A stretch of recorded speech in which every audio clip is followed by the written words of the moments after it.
Märt Sults, palun.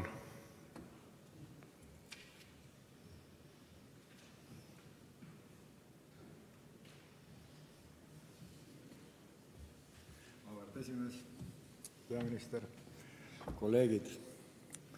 Mitte kuulujutt ma ei tahtnud öelda, vaid külajutt.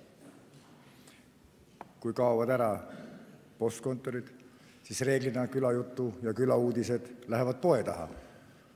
Võib-olla Maali käibki seal postiautomaadi juures ainult sellepärast, et äkki on seal Juta ka.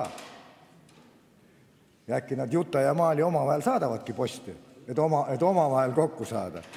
Aga sina ju ei tea seda. Aga nüüd nad peavad minema poe juurde, kus on Kaarel ja Peeter, kes parasjagu räägivad kalamehe juttu ühe pokkõllega näiteks. Aga Maali ei taha selle pokkõllega kokku saada seal. Miks sa võtad selle võimaluse ära?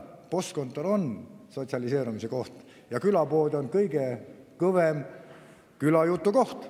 Sest kus sa muidu saad teada, mis haigus naabrimehel on ja mis haigus naabrinaisel on või kuidas naabrimehest aidata, kuna teha talgud, kuna puid vedada ja nii edasi ja nii edasi. Sa võtad selle lihtsalt ära. Kui sa räägid kuulujuttudest, siis härra minister, teie täna oma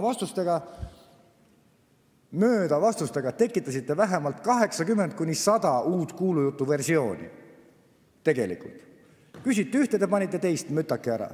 Kui rääkida demagoogiast, no siis tähendab lugu selles, mina ikkagi kooliõpetajana surmani tähendab selliseid vastuseid ei saa aksepteerida. Tähendab, selle kohta öeldakse eesti keele kirjandis teemast mööda. Ja üks punkt ja korduseksam. Nii et rohkem mitte midagi ma ei oska öelda. Palun ärge võtke maalt elu ära. Meie asi on maal elu viia ja elu hoida seal. Inimene ei pea elama oma talus, oma kaitsekraavis. Inimene peab elama teise inimesega. Inimene on sotsiaalne olend, sotsiaalne loom.